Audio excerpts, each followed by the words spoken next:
there's two sides to every coin. Then there's a conversation you can join. But I'm an old dog and there's new tricks. And some of my opinions you just can't fix. 'Cause I'm an old man yelling at the sky. I'ma shake my fists at the clouds and cry. Get off my lawn, you snowflake, before I have a meltdown, breakdown, shakedown. 'Cause this is my hometown, so back down, sports clown. It's all just a game, and it's the last down, let down, Cowtown. I said it's all just a game. I give the touchdown, the rundown, the lowdown. 'Cause it's over the game, gonna crack down, and shut down, the sundown. I said it's all just a game.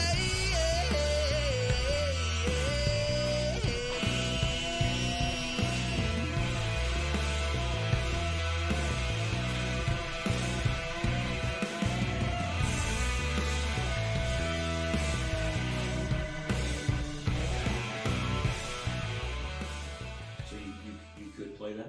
Oh, definitely. Yeah, we can learn how to play that. Okay. But what we need to add then. Yeah. Are you musical, Rob? Could you? Am I musical, Rob? My one musical experience was in grade 7 band and percussion. I was allowed to play the triangle. I was gonna guess triangle. Yeah, no, it was triangle. And it was me in the back of the room going, ding. No, I am not musical. Well, maybe one day we can remix that music and you can be doing some And I can do feelings. something like that, But yeah. what we really need to remix is take some of your spicier monologues and do like a little bit of a rap break in there. Very Guns N' Roses, Get in the Ring. Very Guns N' Roses, yes, yes. Hi, kids. Welcome to Just a Game with Cami Kepke. I'm your co-host, Rob Kerr. You're back. You're reoccurring. You're here. Thank you for that. Dipping in and out. Dipping in and out. Big program today. You actually put this program together. I mean, partials. I think a lot of my thoughts just flew out of my head because Princey ran into a wall in front of us. Trying to fix it. Uh-oh. Is he all right? Do we have a safety plan that we need to execute now? All right. We need concussion spotter in this studio. Yeah, oh, man. Can you do the 5-word test? Bear, chair. Nelson Teroba, the new head coach of Calgary Surge, will join us in the studio later on, which you were kind enough to set up. We actually have quite a bit to do today. Welcome to the program as always. It is an inclusive program. It's for everybody. That's fine. That's going to come up in a second. Also, we're broadcasting live from Treaty 7 territory. The Calgary Flames remain a flight risk. It's possible. It's somewhat... I don't know, because I used to do it, but I don't know how you do it now. I didn't have the data overload that you have covering this team. That, you know, at one point they were 6% to make the playoffs, and I think if I go all the way back to October, they were 99.9% and stuff. Now they're up to 36%.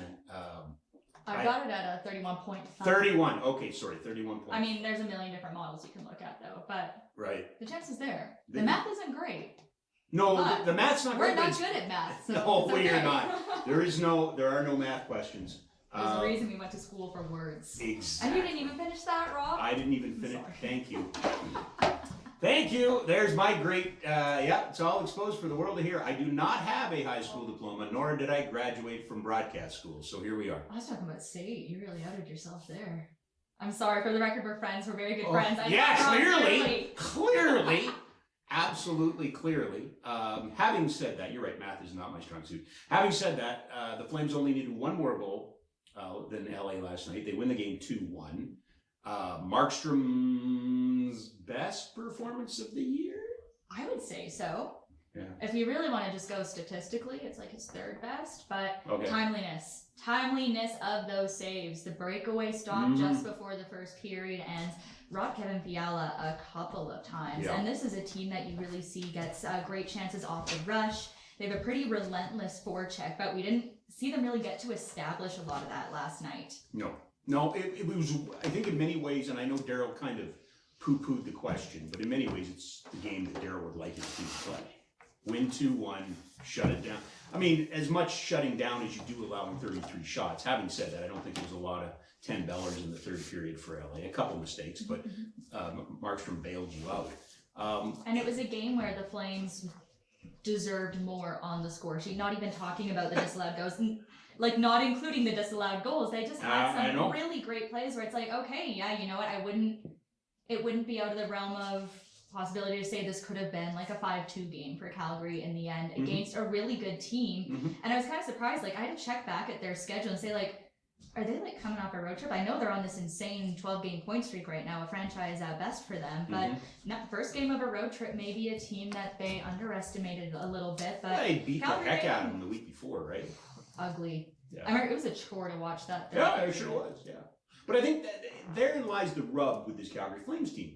That's the team that frustrates you because that team played up to the standard of its opposition. All right, we'll do this. We got a little slight technical difficulty, so we're going to take a quick break. More with just a game after this.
happy to be here.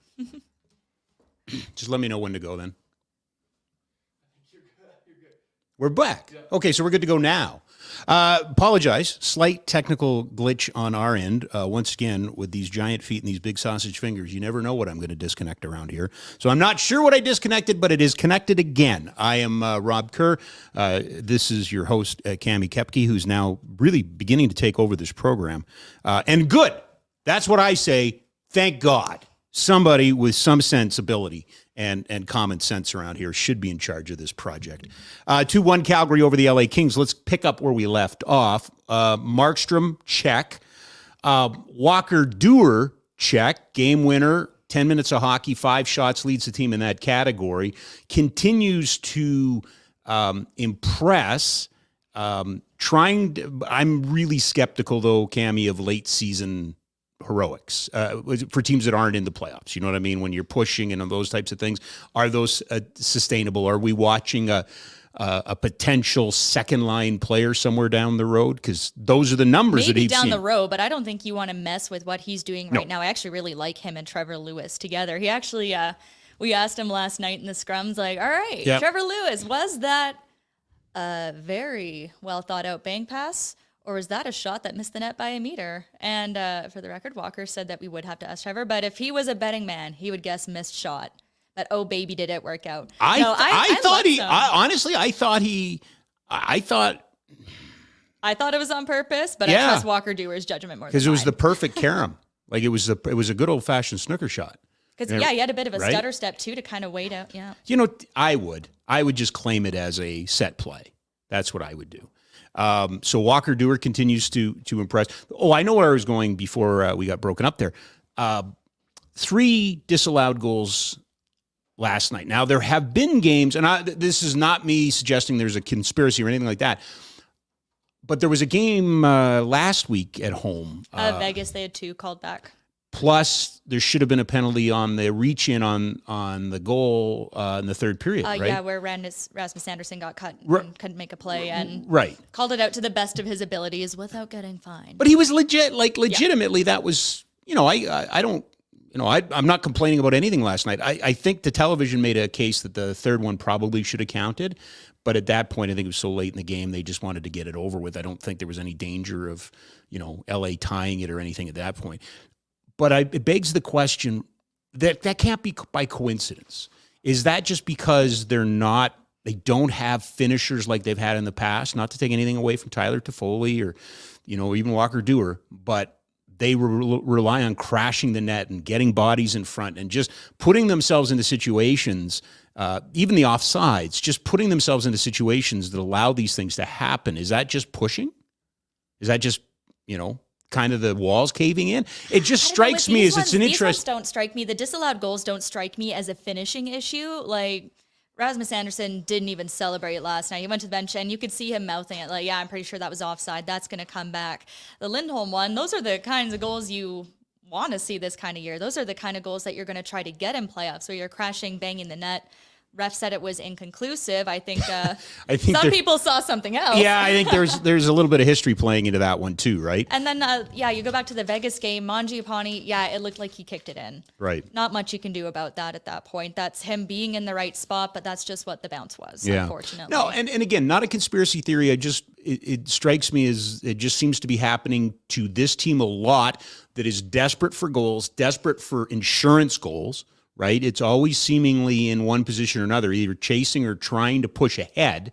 And I just wondered if it was just the nature of the way they play right now is that they allow, but again, the offsides, those are rushes, right? And there's guys being a little eager or over aggressive or whatever. But you could see Hannafin really trying to get back, but at least now it's something they can control and not a post.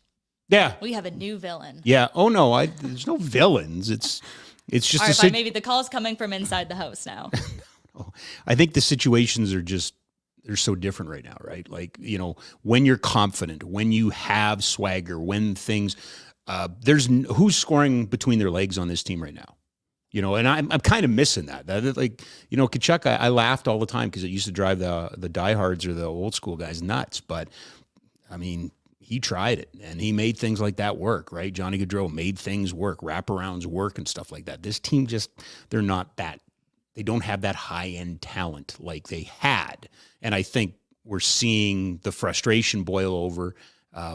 Again, no conspiracy at all, just kind of coincidental. But Vegas, this game last night, that's 6 goals, 1 against, 5-4 that had impact on the game. I mean, you still won last night, but it's a different game if you're 4-1, right?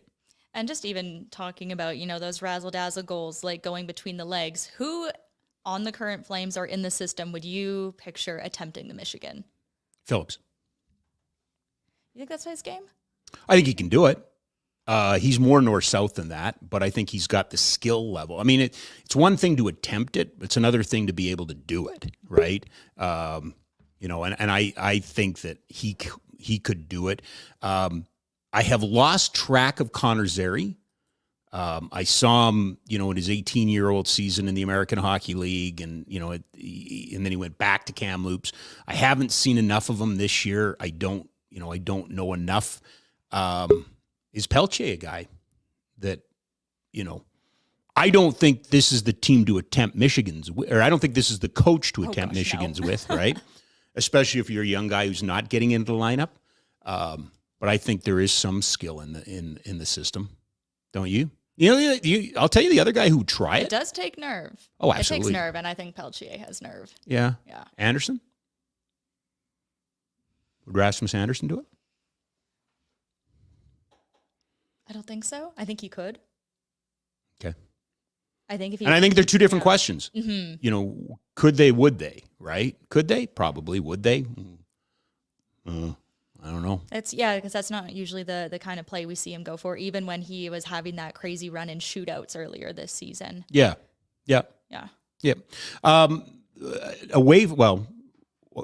In Vancouver on Friday, correct?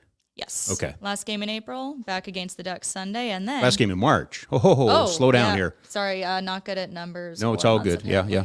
And then the old Winnipeg Jets. Here or there? Here. Mm. And then the Jets have Nashville the next night. So to me, since I started in February, it's always kind of been that how many points back, and they were, at one point they were 4 points back. At one point, I think they were 6 or 7 points back. Now they're 2 points back. Where will they be a week from now? It's so hard to say. I mean, just like we all drew it up last night, San Jose, the team with the worst record in the league, shuts out Winnipeg. Nashville naturally beats Boston. That was almost a shutout. It was only in the last minute or so. Boston got on the board. Mm-hmm. Winnipeg. What are we hearing about Winnipeg? Because I was listening to some Winnipeg talk radio today. It sounds dire. They've been shut out twice in the past week. I think another time. They've been shut out 3 times this month. Right. Goals just are not easy to come by, and their head coach is going out saying, if paraphrasing here, but if guys say they're giving their all, they are dreaming. Yeah, I saw that one from Rick Bowness yesterday, and we were kind of talking off the air that, the Winnipeg Jets that went through Florida 2 weeks ago, knocked off both Florida clubs, I believe. And the game against the Panthers was outstanding. I mean, they won in overtime. They were, looked really good. That's not the team that's playing right now. So what happened? Where what broke down? Who got mad at whom? Something happened. It's still a tale of dysfunction. I remember the Florida game was kind of the point where I started paying close attention to the Jets again, because I think for a lot of this season, I'd go through the standings, look at the scores, still leading the Central, and then all of a sudden it was boom. Yeah. Okay. So I remember watching that overtime. Matthew Coacch was big in that game, actually. Yeah. But Scheifele was a monster in that overtime period. He was doing everything defensively, contributing on offense, and just that's dried up, and you don't know who is going to be the guy for that team anymore. So I think if Calgary does have a chance to match their season high win streak of 3 games on Friday. That's insane. But you think about it, if they can string together a couple here, and if Winnipeg is still trending down by the time you hit next Wednesday. Yeah, but how many times have we said if you think about it? Or if they do, or they could, or they would, or they should. I mean, it was bizarre in a way that they won 2 games in a row. Like, we haven't seen that in a long time. It's just been a crazy, crazy season. Now, I'm not sure if you heard this or saw this. Was watching the Barn Burner yesterday. Frank Saravelli, our NHL insider from Daily Faceoff, was on. And Gav, if you don't mind throwing this up, here he is talking about. I think the frustration has built so much from every facet of the organization, from staff members to front office to whoever it may be that's around the team on a daily basis, including the players. It's worn on everyone. And I can say confidently that changes are coming this summer, this offseason. I just don't know who they are and who it's going to be, because it certainly, I think there's a possibility that Brad Treliving is no longer the general manager. There's the possibility that Daryl Sutter is no longer the coach. There's a possibility that both of those men are not back in their same roles next season. There's a lot up in the air, a lot to figure out. And the way that this has all unfolded we're in the pre-eruption of volcano stage. So that was Frank Saravelli talking about the Calgary Flames yesterday. And I'm not cherry picking stuff. I mean, it was something I grabbed yesterday. If they lose that hockey game last night, I suppose that looks a little bit better, or not better, but more like a profit, if you will. They win the hockey game, and they look good winning the hockey game. I don't think it's anything we haven't heard from Elliot Friedman. I don't think it's anything we haven't heard from Chris Johnston. I don't think it's anything that we haven't heard from Boomer and any, like yourself. We know there's a dysfunction in this room, but is there a dysfunction in Winnipeg? I mean, how many teams are dysfunctional right now? How many teams are, coming apart at the seams? Is this anything more anything more unusual than you would have with a team that's been underperforming and on the outside looking in for 2 months like this club has? I wonder if they're turning into the Winnipeg of last season sometimes, where that really just seemed to be like a heightened dysfunction. People were doing some pretty serious soul searching. We knew there would be coaching changes, and there were a lot of expectations for that team, and it just exploded. And maybe Calgary hasn't been performing quite that poorly, but I don't know if people are having a ton of fun. Nobody's having fun. Yeah. No, winning's fun. Winning cures all. You used to hear laughing on the ice during practices. There used to be music sometimes. Yeah. You don't see that. And no, I was going to say that's coach to coach. Yeah, that's coach to coach. Yeah. No, I listen. I think Daryl Sutter has the extension. Brad Treliving is due a new contract. Right there, the nature of the way the NHL is covered, those are easy storylines to get to, right? If I remember correctly, and you can backfill me on this, but the last time Brad got a contract, wasn't he swinging in the wind and the Flames got all upset? Well, that's not how we do business, and there was a little bit of a storyline there too. And he got the contract. He got I believe 3 years, and here we are. So there is a bit of a precedent that way. I just wonder if the plan is already set at this point. I don't know that if the Flames magically squeak into playoffs and, go out first round, second round, I don't know if that changes from what we are seeing with the team today, whether they miss, whether they make it.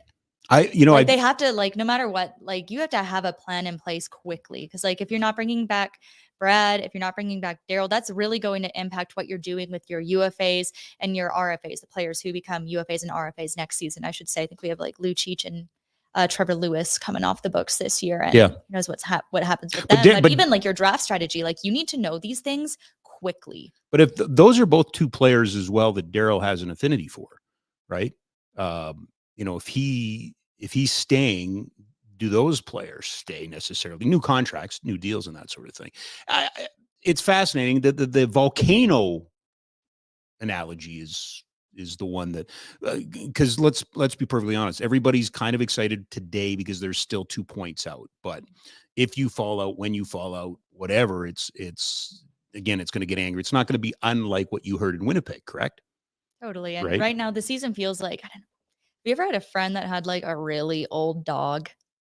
This dog's 15. It's blind. It's deaf. They have to put all the meds in peanut butter just to keep the dog upright. Yeah. But every now and then it has a good day. So they're never going to like let go and say, all right, got to put you out of your misery. Go sleep, sweet prince. Mm-hmm. But because there's always that one good day, you just keep on pushing forward. And that's what this season has felt like at times. I'm not sure the medicine and the peanut butter and the 15-year-old dog was the metaphor I would have used, but I think you're bang on. This team does provide good days. Like it does make you feel like there is a there, right? And I've said all along, and I've said this to you over and over again. This is not a team that is overperforming at any level. This is a team that is completely underperforming. The goaltending maybe has caught up to where it should have been. That was the expectation after last year that we had for Markstrom, right? That he could play at that level. Yesterday, he played at that level. Brilliant. It's improving a bit. Like I looked at the numbers just over the last month, and I know his overall save percentage for this season is still 88, 89. Oh, yeah, and now he's like a hair over 90 for this season, but his numbers are still pretty comparable to what you're seeing from UC Saros, Connor Hellebuck. They all have 6 wins in March. Yeah. Well, and Connor Hellebuck at one point was Princey, I don't know if that affects, but our cameras just went off and they're back and they're gone and they're back and they're gone. Okay. I've just gotta tape my feet and my fingers down because I'm poking and prodding at the wrong things. I apologize for not. No, it's all good. But wasn't there at some point in the season, wasn't Hellebuck a Vezina Trophy candidate? He's looking really good. Right. Yeah. Yeah. It's a crazy game. It's a hard game to play. Do want to talk about again, the game was positive and there's still life. So you hope. But something that was really positive out of last night's game is that there was no controversy. The Pride game came. It was celebrated. The players wore the jerseys as they were, supposed to. Everybody from the coach on down said the right things. And the jerseys, although not what I would have come up with, were spectacular.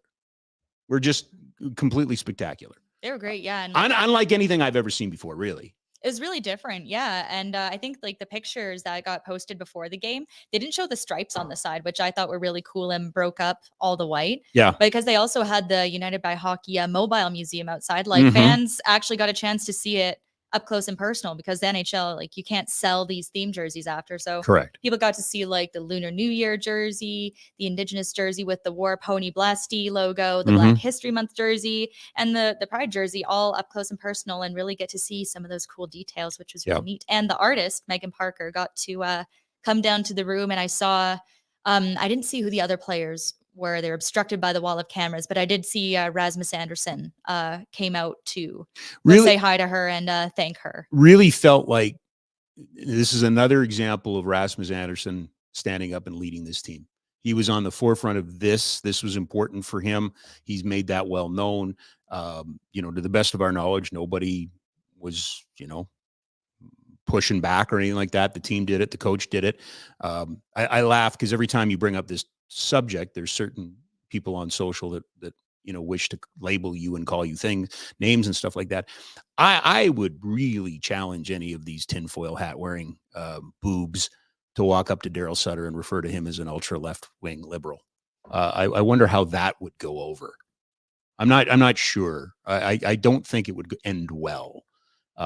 But Daryl, I thought Daryl's comments were really strong at the conference in the morning, and the organization hit it out of the park. Totally. And I think I just spoke to some fans outside and, one guy told me, he's like, yeah, hey, cool. I don't know if it's something to celebrate or if it's like a bad thing. I'm just pretty neutral on it. Sure. I'm like, I think that's the goal. Like that's the end goal, right? To have everybody neutral on it? No, just have, no, that's not what I mean. Oh, okay. I guess maybe the best way to put it, like we hear that there's the potential for the NHL to shut down Pride nights because of the controversy. Right. But what if we got to a point where people were treated equally to the point where you didn't need it to raise awareness of these issues and inequalities that the LGBTQIA plus community faces? Sister. Like what if it just got normalized to a point where it's like, oh yeah, we don't need it. It's just, sister. Yeah, one day. Wishful thinking. Really? Because so much of this stuff is mix, and repeat, rinse and repeat for a certain segment of the population that needs to have a villain. that needs to look, and it works better when people are angry, upset, and feel like that somebody's coming for them. And history has always shown that that's where trouble starts in our world, is when you vilify a certain race, religion, creed, whatever, and make them the enemy. Nothing good ever comes out of that. Having said that, and I know what you're saying. I've heard and read the similar thing. I do not believe that we're going to see these nights next year mandated across the league or anything. I think teams will likely be given the opportunity to do it, but I think the NHL will tuck its tail and hide on this one. And I renew my call for Gary Bettman and Kim Davis to both stand up and be heard on this. Now, Gary has spoken on it, and he's played wishy-washy, both sides, that sort of thing. But, Kim Davis came to the NHL with a lot of fanfare and was supposed to help make hockey for everybody, and she's done the magazine tours and she's been put up on the pedestal. But what I don't see is anything concrete from this league that they've done post George Floyd. In this particular controversy, if that's your role, then you stand up and own it and take control of it. And I do not see that from the National Hockey League. I think, I will bet everything that's sitting in my wallet right now that there will not be Pride Nights next year, because the Players Association won't want the players put through this. Teams won't want to have to go through this. Now, let me put which is a huge bummer, because it was wonderful being able to see queer fans celebrate in this way last night, and people coming up and taking pictures of the Pride jersey and talking about how you didn't know if you were going to be accepted in the game. But we don't want it. But we never want it. We never want the controversy. Credit the San Jose Sharks, right? San Jose Sharks got it right out in front of it. They made James Reimer own it and talk about it. The Florida Panthers made the Stalls talk about it and own it. But then the Sharks also used their platform to highlight important statistics and organizations. 100%, as did Florida. Yeah. The opposite of Minnesota, who went and hid in the weeds and pulled their auction offline, right? To me, they're either you're in it or you're not. Either you're checking boxes, and I still think too many professional sports teams check boxes. This goes, how different is this than Colin Kaepernick, right? And that whole controversy, if it was a controversy. It wasn't a controversy until a certain segment of the population grabbed it. But what always bothered me about Colin Kaepernick, and I'm going back to it again now, was, it became this fieldy test. Like, if you agree with Colin Kaepernick, then you don't love your country. If you kneel, you don't love your country. Yet nobody seemed to blink an eye that the New England Patriots and other teams were paying or charging the military millions of dollars a year in sponsorship to honor service people at their games. They were treating them as a client. They weren't doing it out of the goodness of their heart. So, but that's okay. We're cool. They're making money, so that's okay. But in this, players like across several sports who did choose to kneel or raise their fist, it was like, okay, but you need to go talk to military groups first and understand their perspective. 100%. I highly doubt the Stalls or anyone else is made to sit down with anyone who has felt othered by the sport they love. No. Having said that, I do not want to be the guy that bitches and moans all the time. And I've kind of felt like I've been hurt on this. I'm an ally. I intend to constantly be an ally. It's important for the people that work in these industries. It's important for everybody that they feel like the sport is for them. Anyway, I don't feel like I have to prove that to anybody. I will say this: Kevin Hodgson from Heroes had the best idea of all. Beginning of the year, here's the rack of practice jerseys. Wear what you want. What if you want to wear one for Pride every single game, Rasmus Anderson? Have at it. It's a warm-up jersey. That's all it is. It's a warm-up jersey. If you want to wear one, Cami, for breast cancer awareness this month, great. But if you want to wear one for Parachutes for Pets next month, great. If you want to wear the Indigenous one to celebrate the Treaty 7 nation, then you can wear it all year. You can wear it for a week. You can wear it for a month. But enough with the, we all got to do it or none of us will do it. There's a version of, version of the NFL's sneakers, right? Where they allow you to do the sneakers up for your causes and things like that. Why wouldn't you let the warm-up jerseys be that? Right? The NHL is about assimilating to an idea of what a hockey player is. Yeah. Right. For the record, no matter what your alphabet is, you're on my team. Oh. As long as you're not a Bruins fan. Kidding. Oh, there we Kidding. go. There we go. How was the mobile unit yesterday, by the way? It was very cool. Actually, a lot of players with Calgary ties in there. A lot of really cool interactive parts of the exhibit. You could try being a broadcaster. Mm-hmm. Who in the world would want to do that? But actually, while I was in there, they have a big setup for Normie Kwong. Yep. We're gonna meet Larry Kwong. I did this last night too.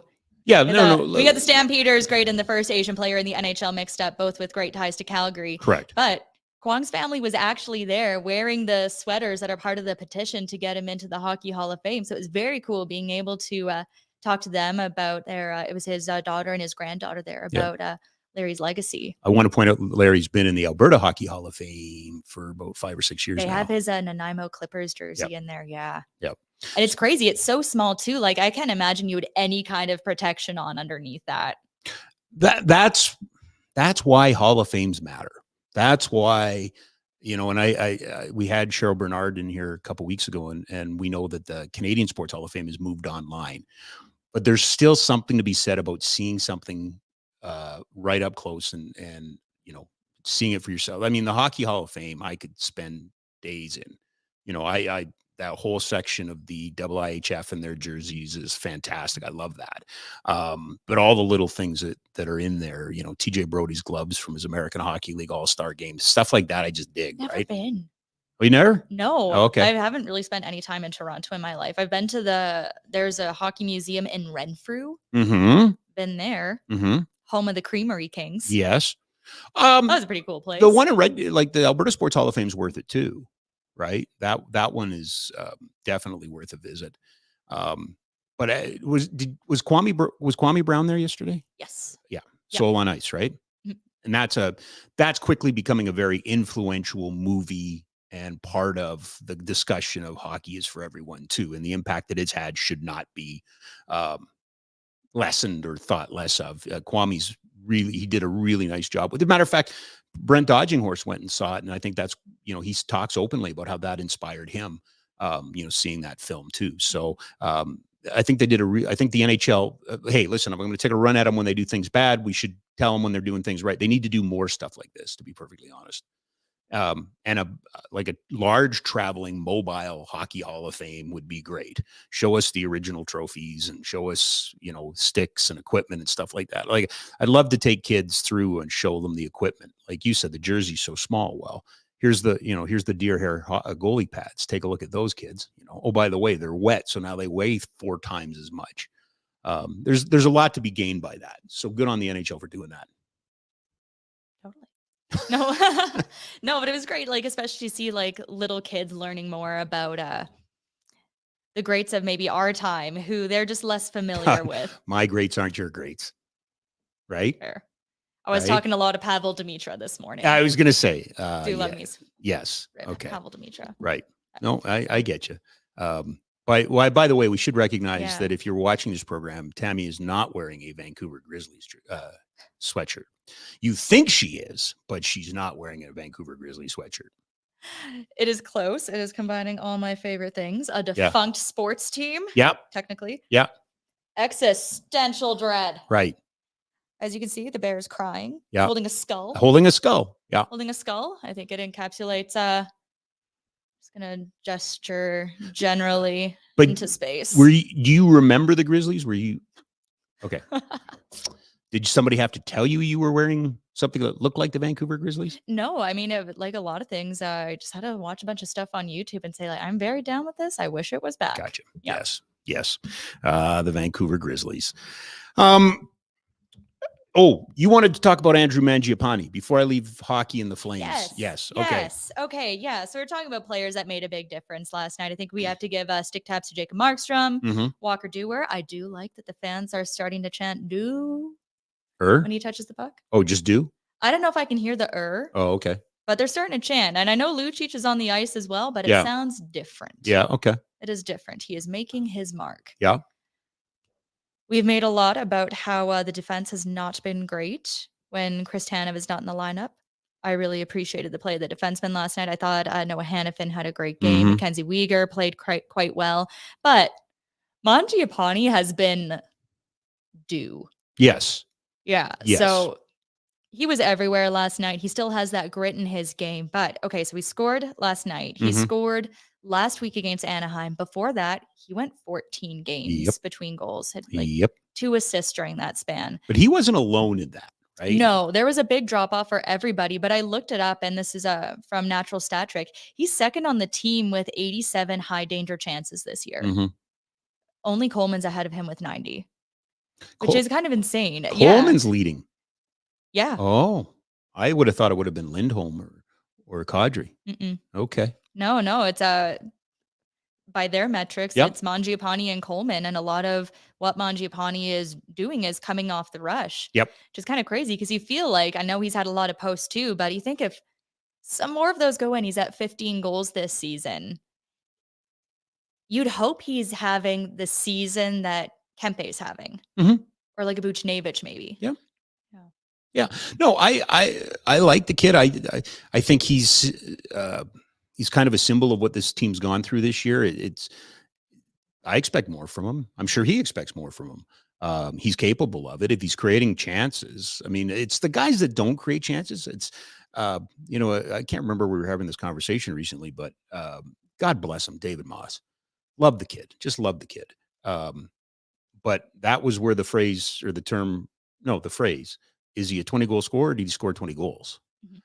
I think Mangiapane's a 20 or 30 goal scorer. I don't have a problem. I think he bounces back next year, assuming whatever's ailing this club, if it's culture, whatever gets fixed. I think he continues his ascension. I just think he's, whatever's in the water that Markstrom was drinking, he had. I think there's Lindholm's interesting to me. Was Lindholm the benefactor of line mates? Was he, is he, again, have not taken a good hard look at his underlying metrics.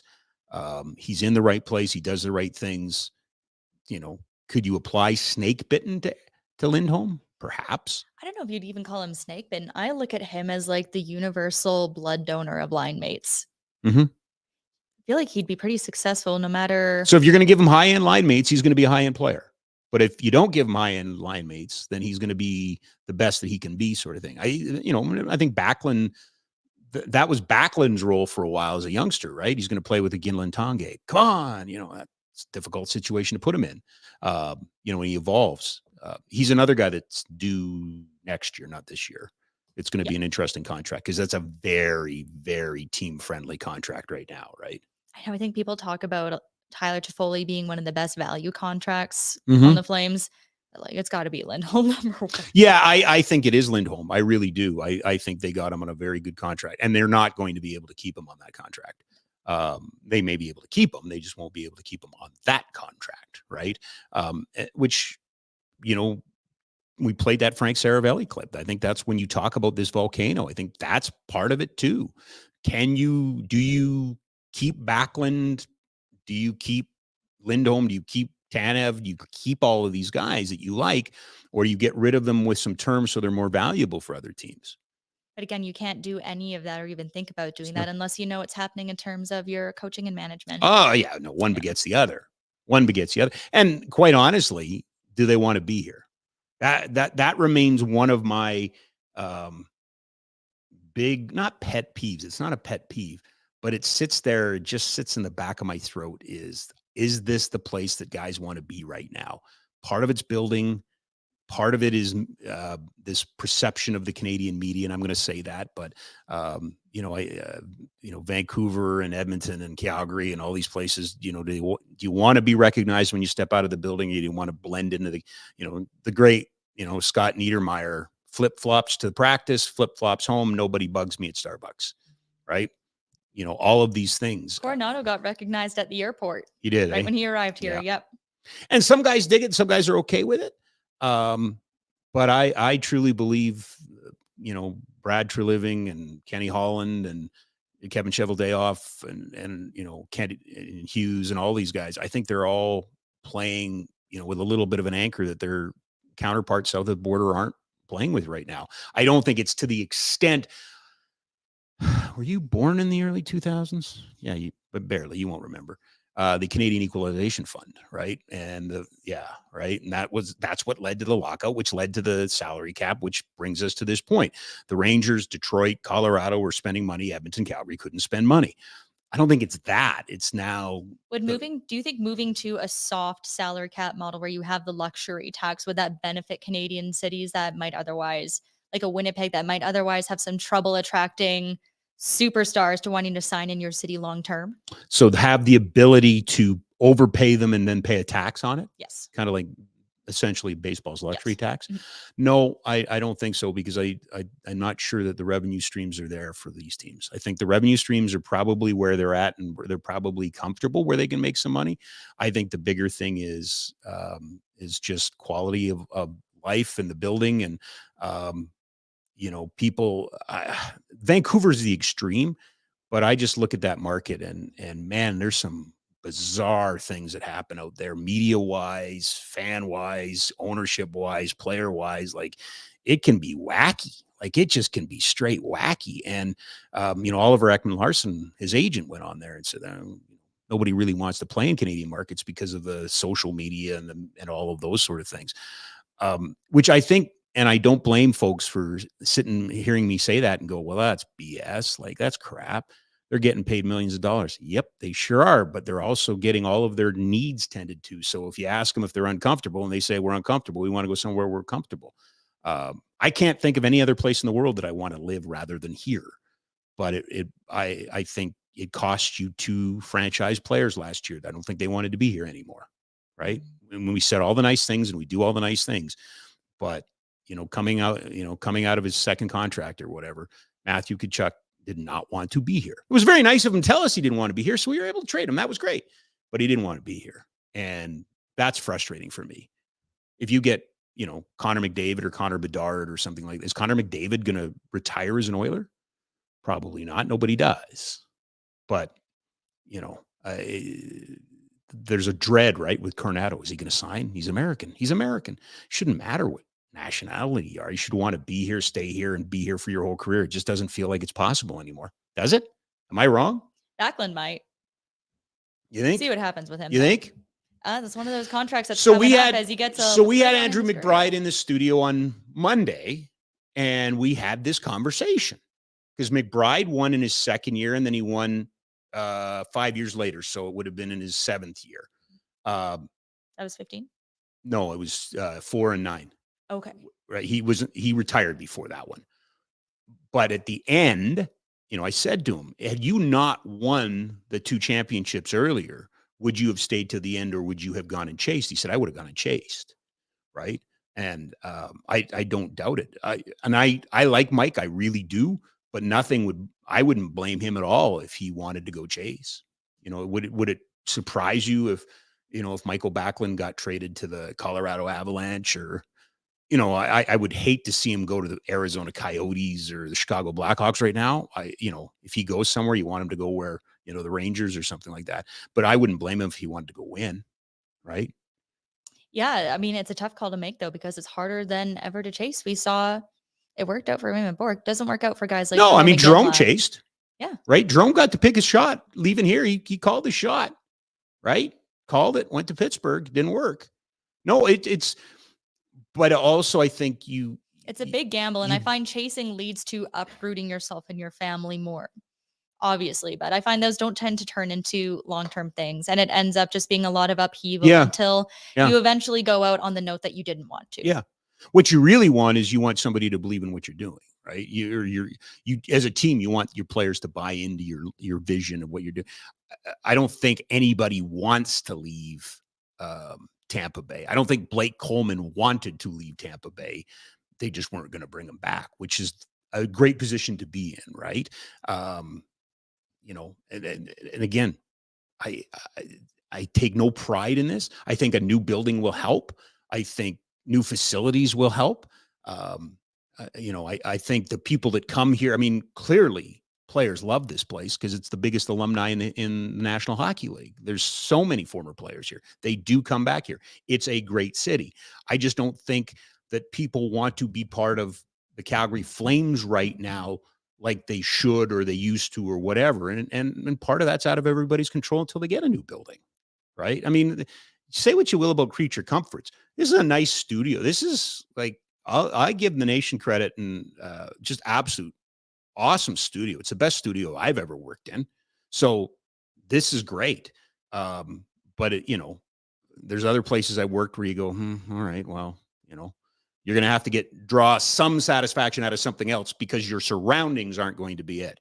But as coaches will tell you, you get these new buildings and they take care of the players. They don't want to leave. They stay all day in the building because it's a clubhouse, right?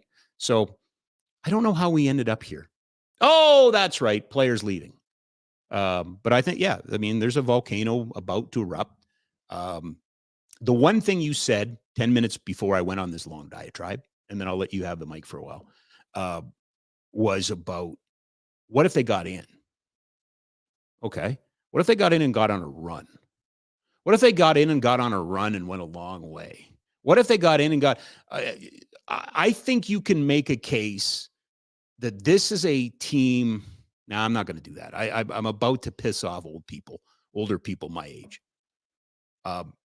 This is not like the 04 team had Jerome McGinley and Mika Kiprusoff, and then a bunch of lunch bucket guys that just went through walls and pissed off everybody, and they were a pack of dogs, just a pack of dogs, right?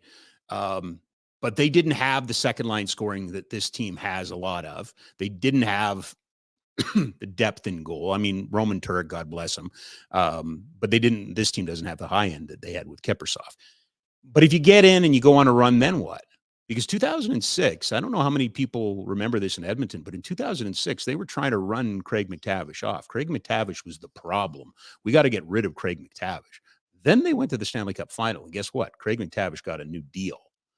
Like, everything looks a lot nicer when you're winning. I know doesn't we it? say it all the time, Doesn't it? but you look at the kind of hockey they were playing last night and the ability to come out on top in that 2-1 goal. It gives more credence to the thought that, if they can just sneak in, maybe they can do some damage.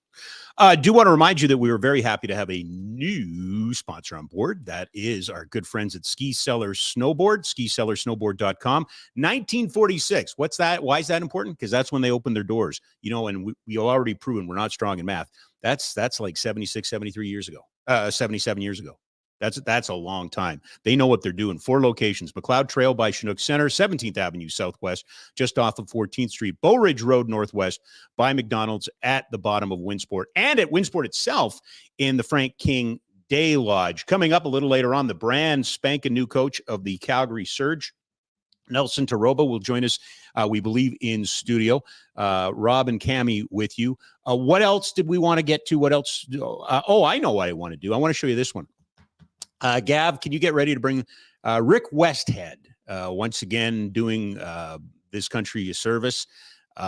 This one came out today. OHL Commissioner David Branch confirms the league hired an investigator to probe the allegations that several hockey parents paid for their sons to be selected in the 2022 OHL draft. 3 GTHL coaches have told me that they have evidence, text messages of parents paying $30,000. Now, Branch had given Westhead a statement that they conducted the independent third-party investigation. The allegations that you mentioned could find no evidence of teams tampering with the draft nor teams acting in a manner prejudicial to the welfare of the league. I would ask that the people you've spoken to please provide it to the league, and we will review it and determine if further investigation is required. Back half of that statement's really doing the heavy lifting, isn't it? Oh, my God. This is the college admission scandal north. Yes. I hadn't thought of that analogy. It worries me, and I've been worried for a long time that this is where we would end up. Again, those are allegations. Those are not proven fact. Having said that, it's been a really interesting month, hasn't it? The GTHL. With the story that came out with Akeem Alou kind of saying, hey, listen, we're trying to get a team in here and they won't let us. And then the financials come out. Rick Westhead, I don't know how much he gets paid, but he's not getting paid enough because without him, boy, there's a lot of stuff that would have never seen the light of day. That one is going to be really interesting. Maybe I've seen these stories get poo-pooed before. But I would imagine that the Quebec League, the Western League, the Junior A leagues, I think everybody's got to take a good hard look inside right now, internal, and do they have, processes and procedures to eliminate that, to combat that? Are they worried about that? I was not expecting to see that on the radar today. No, but it seems like a very heightened version of kind of the things that people joke about at hockey rinks. Parents going to maybe people saying to scouts that the tallest guy at the rink is so-and-so's dad. Mm-hmm. Like he's everybody's dad on the team just because he's the tallest guy there, hoping that, they're going to get a little more attention, thinking that that's what they're going to be. Right. You hear about families moving themselves halfway across the country to make sure they're in the right region to play for this AAA team. Absolutely. But that's not new. That's not new. Now, this I had never heard of in this sport. I think we've seen some of that. Certainly, you mentioned the college aspect. There was a whole scandal based upon that. There's all kinds of stories that filter around major college programs about who gets what for whom and all of that, and how do I get my kid on that team, those sort of things. But boy, oh boy, oh boy, we are living in a void right now, aren't we? Like this country, we're talking about having an inquiry into sports safety and sport leadership. We need to have that inquiry. I don't have a lot of faith in the government to do it. My hope is it would be a blue ribbon commission or I'm not sure if that's the right colored commission, but it should be some people that have public trust. It should be some people who former athletes and leaders, and it really needs to dive deep into how we're going about our business, because it's hard right now to swing a dead cat and not hit a controversy in some sport. I mean, fencing, what was it? 50 fencers in Canada just wrote a letter to Sport Canada asking for help because they feel they've been abused. It's, hockey's the proxy. Hockey Canada's been, grilled by everybody because they are the big sport, but soccer's right behind them. And we know gymnastics. You see it with the sliding sports here. The sliding sports, athletes right? have been very vocal. And we have a lot of them in this city, and they're talking about it. This is not something that is brought up by some lunatic with a podcast. These are things that are talked a lot by our athletes and our high performance athletes in this city, isn't it? I mean, it's hard that they don't have, I guess, really the advocate to take it to the next level for them, because you see a lot of athletes putting potentially their careers on the line, hoping that what they're saying will grab traction. Yes.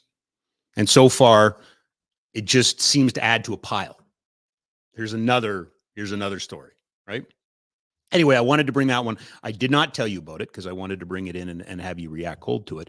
But man, I saw that today and I'm like, oh boy, there's a lot of good people in junior hockey, And if that's true, that just ruins the work of so many, right? And we're live in the Oodle Noodle studio today. Local, loved, and delicious. Since opening their first store back in 2005, Oodle Noodle has been all flavor and just the right amount of weird. 2 locations, 1244 17th Avenue Southwest, 105 Main Street North in Airdrie. Pickup and delivery. In a little while, we are going to be joined by Nelson Teroba, the head coach of the Calgary Surge, who will begin play in May. Kind of feels like kicking it off, a little Battle of Alberta against the Edmonton Stingers. Yes. I'm very interested. By the way, I will declare my bias right now. I am doing a little work for the Surge on the community side, so I want everybody to know where that's why Cami's here. She's you have to tell me about it. What's what kind of things does your role encompass? Really, to me, it's just building off of what I think is important, which is the community need for representation and kids to be able to see themselves. So really want to get kids. What's nice is it kind of allows me to bridge 2 passions: kids sport, which we look at the numbers. We had our one of our most important years for basketball in 2022 in terms of helping families and their kids play. So that's a good news, bad news thing, right? That you're helping more kids play basketball in this city than you ever have before, but you need to help kids play basketball. So I think, making sure that There's more role models and opportunities for kids to see those role models and have experiences. I think, we're going to work directly with kids up front to get tickets into the hands of kids that need to go. And they do, Nikki Nash and her group do such a fantastic job in this city, and it fills such an important void. And I don't know if people appreciate that. I think Calgarians are so giving and so generous. Here, I'm not going to go to this event. You can have the tickets, but it's not just a matter of a night out. What it needs to be is it needs to be an experience. It needs to be a memory. It needs to be a launching point for kids. And again, I don't know why today has been, I wasn't even grouchy when I got in, but I feel like I'm yelling at this, like this. Never? No, I didn't. What do you mean? I never felt grouchy when I came in, but I do feel like the need to grouse about a couple of things. And again, we need to give kids experiences. They need to see themselves. They need to see the representation matters. It does. I was out in the Genesis Center a couple of weeks ago when the Surge did their home team tour through there, and it was full. Like people, again, everybody, wants to be part of something. Everybody loves the excitement. And, there's no shortage of data right now that's showing us that sports are not what they used to be. They're not the draw for kids.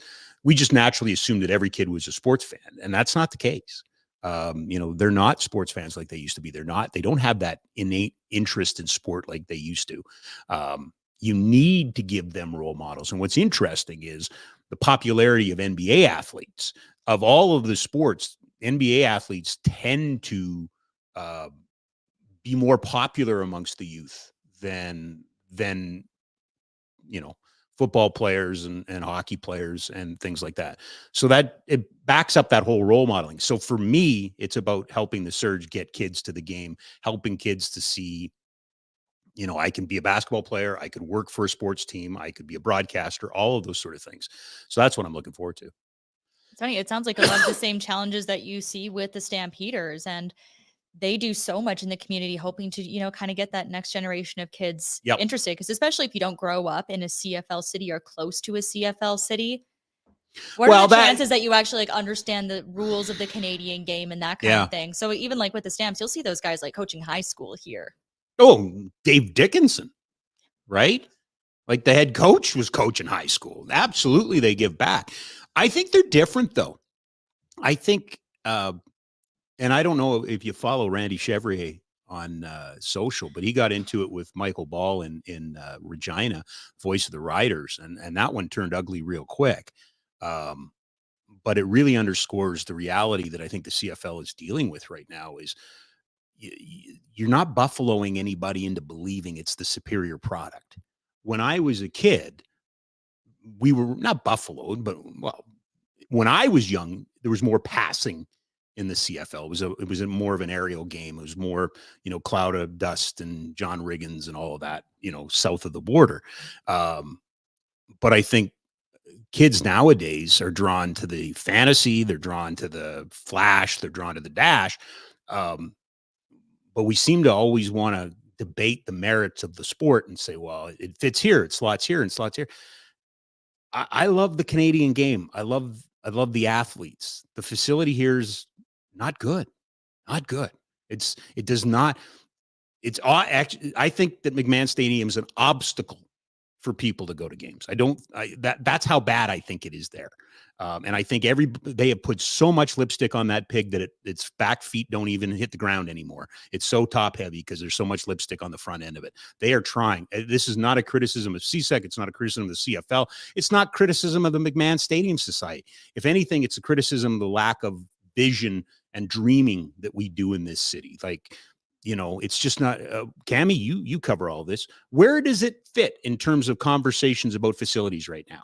Well, it's hard because what say do the Stamps have in this? Basically nothing. Right. They don't have anything, but what about the rest of the city? Oh boy, why you're making me mad? Don't make me mad. Now I'm mad. Why the hell do we have to go up to Edmonton and watch outdoor concerts? Oh, that's right, because they have Commonwealth Stadium and it's zoned for that, right?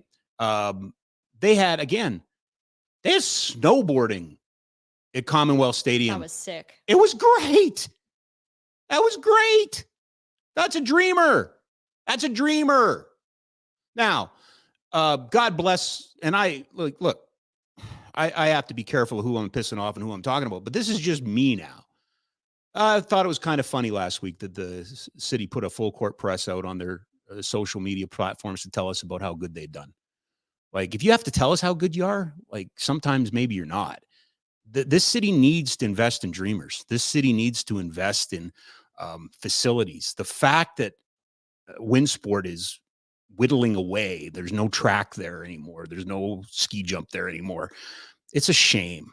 And I think we're all kind of holding our breath with the Olympic Oval, because when I heard Mark Mesner talk about it, like, they're 30 years past the due date, I think, on that. We're very close, or 20 years past the due date, I think, on that. It was supposed to last 30, and and now it just recently reopened again after having some more work done. I don't know that it solved all the problems they had down there, but also with Winsport, I don't know if that's all city. I think that might also be like, also, I don't understand what Winsport's general direction is. I don't think it's a high performance sport anymore. No, but I think they're also scaling down some of the summer programming and taking away the zip line, I think it is. Sure they are. I mean, I don't say sure they are because they're bad people, because money has ruined it for all of us. Oh, so Rob's a communist now. So you guys that were really worried about me being an ultra left wing last week when I was mad about Pride Tape, you can really get after me, because now I'm saying capitalism is bad. But we just talked about $30,000, the allegation that somebody paid $30,000 so their kid could get drafted in the Ontario Hockey League draft. Money ruins everything. It does. It just does. And sometimes we need to do things because it's the right thing to do. But Barry Heck and those guys up at Winsport, they can't leave stuff open and keep it up with buttons and good looks. They need resources. But we haven't found the Made in Calgary solution to do this. What can we do to jump the curb? And I thought Active City was going to be that. I thought when we did the Active City Collective, I mean, the sport and recreation is the biggest economic driver in this city, bar none, not even close. Don't talk to me about oil and gas. Sport and recreation is the biggest economic driver in Calgary. Is it? It is. Oh, absolutely. Then why couldn't you get the X Games here? Facilities. Now, okay, why couldn't you? Because you look at when you did the collective. What's that? What's the chicken and the egg here then? Dreaming. Well, money. I can't pay for a lot of things with dreams, Rob. No, I get that. I understand that. But who's budgeted? That's always it, right? Like the Just a Game Rob Kerr drinking song, take a shot, because I'm going to say the number one unfunded program or facility in Calgary since prior to my birth has been a field house, right? It's the number one unfunded priority for more than 50 years. I get it, it's money, but we're killing ourselves because and I'm not saying we should spend willy-nilly, but we've got to find some ingenious ways to do things. There's got to be a way of, and I'm not saying, again, I don't have the answer, but I get so frustrated. This begets the conversation about keeping Flames players. Like, there's no facility. Edmonton will likely build a new building to replace Rogers Arena before they're going to replace the Saddle Dome. That just feels like how it's going. Does it maybe look like something you need to spread out, like the Commonwealth Games? It's not a bid; they're exploring it right now, but potentially having it. Yeah, but who crapped all? But who crapped all over that? Was it the province that crapped all over that? Oh, we're not going to give money to it, right? Again, we got incredible revenue from oil and gas we weren't expecting. So we've got this. There's always a priority for it. Look. What we really need to do is stop, take a deep breath, and realize one thing. How important is sport and recreation in our lives? How important is it to be active? How important, right? It's important. We are machines. We have, some of us are fat machines and some of us are small machines, but we are machines. And sport and recreation is part of our health and wellness. It keeps us healthier and it keeps us in better shape. Okay. So if we want to bring down medical costs, health costs, then invest in the youth. But there isn't a politician worth their salt that will do something that's a 30, 40 year fix. They need a 3 or 4 month fix or a 3, 4 year fix. How are they going to get, if you truly invested in sport and recreation, you would eventually see a drop in your healthcare costs. For Fieldhouse, not a new. No, I keep seeing event center. No, healthcare. I'm talking about healthcare. I've left buildings. I'm talking now about you going to the hospital, you getting an x-ray, you getting your drugs paid for. We could exponentially drop the costs that we are paying for hospital care, for mental health care. If we made gym mandatory all the way through grade 12, if we incentivized coaches to volunteer by giving them a tax break, if we created programs for house league players so that they didn't feel like they were competing all the time to make mommy and daddy happy or make a team, but it was important for them to stay invested. Look at the Scandinavian countries. Look at Norway. Look at Finland. There's a great story about Jacob Markstrom, I believe was part of 3 goalies on one team. So when he wasn't the backup or starting, he was a defenseman. You go down to any rink right now with a U10 team with 2 goalies and say, well, why is he on the bench? Why don't you put him out as a defenseman? And people's heads will pop like zits. Well, you can't do that. He's got to be the backup. We do not do our kids justice. They need to be active. These pump tracks are the greatest thing. Why do we only have a few? Let's build more pump tracks. Have you been to a pump track? Pump tracks where you go with your bike and you literally pump around. You don't have to, you up and down, up and down, up and down, up and down. And it's fun. It's fun. Are you having fun? I'm having fun. And sports is fun. Pickleball. Okay? Pickleball. Why don't kids play tennis? Because you stick a racket in their hand when they're 6 years old and 3 feet tall and say, try to hit it over that giant net there. We have. I was going to say because it was expensive, elitist, and there's a dress code. There's a dress code. We in North America, we have Tom Ferry. Here's the other Rob Kerr drinking story. Take a shot because here comes Tom Ferry from the Aspen Institute. Youth sports is made for the parent.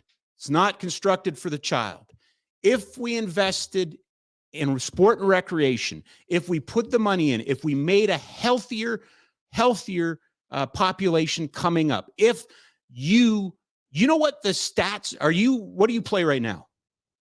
What sport do you play right now? What recreational activity do you participate in right now? Curling. Okay. You are the outlier. Less than 80% of girls your age are active and participating in sport. Less than 80%. And that number goes all the way back. We start losing girls at age 12 and 13 for a number of reasons. Why? Because we treat them like boys. Well, yeah, you got to suck it up and rub some dirt on it. You got to play on a team named the A's or the Brewers or the Rockies. Why aren't we meeting girls where they want to be? Why aren't we building sport around? If we're losing them, if they're leaving, why aren't we listening to that? And then we drive down the cost of healthcare. But that's going to take 30 or 40 years. They're going to have to come through the system. Okay, so what factors are you looking at in terms of people leaving sport? Is if you want to play at a higher level, where do you go? Well, who wants to play at the higher level? A lot of athletes. Who? Some do and should have the elite athletes. Some do, but I the look elite back at it. And when I was playing, what do you remember? What do you remember when were you actively on a team at the age of 12? Yes. What do you remember about it? I loved it. What did you remember about it, though? What are the memories you have of being active at 12? You're busy. I was one of 2 girls. girls. Do you remember any of the scores? Could you give me the scores from your games? No, not a single one. Right? Can you remember? For volleyball in my senior year, though. Okay, it's only been 12 but years. you know what? The point I'm trying to make. We are so caught up in trying to get the results for our children, and we're losing sight of what the results are for our children. I think that's only part of it. Like I look at it, my mom coaches high school right now. She's coached for years. Yeah. Access, costs and time are huge for families, especially the younger the students get, especially if you're not in downtown Calgary. 100%. If you're in a rural area, if you're 12, how are you getting to that practice? 100%. Nope. Access. It's not willing. But we're not, kids aren't like always we're not willingly investing leaving. in They're it. forced We're not out. investing in it. We're not investing in it. Right? It's for revenue. It's for revenue. If you have the money, you can play anything you want, anytime you want. But if you don't have the access, if you don't have the transportation, if you don't have the ability to get shortages. There's coaching. Why would you want to be a coach? Better than that, says the spokesperson for Project Ref. Why would you want to be a referee? Right? If we truly invest in sport and recreation for our youth, if we truly did right by our youth, everything else would fall in line. Then we could be dreamers. And I'm not critical of one person. I'm not critical of one sport. I'm not holier than thou. I've made mistakes, all of that sort. But when we're hoping that the Commonwealth Games is going to do what? Reinvigorate wind sport? Nope. It's a summer event, right? There's, don't get me wrong. I want the Commonwealth Games. Commonwealth Games do have the ability of giving you a legacy. Look in Edmonton. That legacy from the 78 Commonwealth Games is pretty magnificent, right? Well, it brought you the stadium where they just held the you could hold and you could hold World Cups and you can do all those sort of things. So you can get, you can have benefits out of it. Well, part of the thought with the bid process would be to get money federally, provincially, municipally through grants to bring in a field house. There's a reason they're bringing in athletes like an Erica Weeb, 100%, sprinters, Kyle 100%. Schufelt, to be those spokespeople because they're dreamers, though. They are dreamers. They are dreamers. Don't you think? And I'm not saying in the derogatory, oh, you're a dreamer. They're dreamers. They see it. They can see it. They can taste it. But those people that you just mentioned, kid sport ambassadors, fast and female ambassadors, right? They get it. They're the ones putting the time and the effort back in the community. I'm saying the government needs to give its frickin' collective head a shake and prioritize this. Okay, you're constantly going after education. You're constantly doing this. You're constantly doing that. You ought to be prioritizing education and prioritizing active children in education. It should be a prominent role to be a good phys ed teacher or a good phys ed department, not a teacher anymore, right? But again, these are the easiest places to cut. This is where we can take away from. We'll rely on the parent. And the parent's now stressed. Everybody's a two-income household. How the hell did we end up here? I want to know. Somebody review the tape. How did we end up here? Players not wanting to stay. Players not wanting to. This has something to do with Michael Backlund playing in the East to win a Stanley Cup. If we could just get more phys ed in schools, we'd solve this problem. No, I know why we're here. It's the facility. It's always comes back to the building. Right. And everybody wants to take a big, giant walk around the park and wave. Have you been to the downtown library? I love the library. You do, eh? Yeah. Cool. Excellent. I've been. Why'd you bring that up? Have you been to the library? I've been to a number of Calgary. Okay, we spend more money on the library. library. No, I'm the Central Library. Yeah. Okay. You like it? Love. Okay. I've been there once. The commitment of this city before it pulled out of the arena agreement. That is so apples to oranges, Rob. No, let me finish, though. Anything that you spend on a sports facility is scrutinized at a different level, right? It's going to somebody else. Somebody else is getting the benefit of it. How many times have you been to the library? Dozens? A lot. Sure. Yeah, dozens. Okay. You get benefit out of it. You pay taxes for it. You get benefit out of it. Okay. This is my point, Cami. I've been once. Mm-hmm. My taxes were the same as yours that paid for it. Didn't benefit me, but that's okay. That's part of living in a city. That's part of having things that people in my city want. Have you ever gone, oh, good Lord, Hunter Ryan Singh, get ready on the tech. Every time I bring this up, he gets angry. Is this the airport road again? Yep. I've never been through it. And it's cost more than the building would cost. But we needed it. So we have it. But we scrutinize the deal to get a facility built in this city that would be, no, here, I understand. But Rob, why don't they just build it themselves? Okay, well, the last 4 privately owned facilities in Canada that were built, ownership changed in all 4 of them within 4 years. It bankrupted them. They couldn't afford it. Just that doesn't work that way. So Edmonton spent $630 million on theirs, plus they gave up a whole bunch of property. How's that going for you? You okay? Everybody good? Price of milk? Well, bad example because all groceries are up. But is it more expensive to buy milk in Edmonton than it is in Calgary because there's an arena? That's my point, Cami. My point is it has to be greater good. It can't be self-interest on absolutely everything. Well, I'm not going to the arena. I don't want rich players to get it. I don't need it. So I don't like it. I don't want the Winter Games. Why are the Olympics going to help me? I don't want it.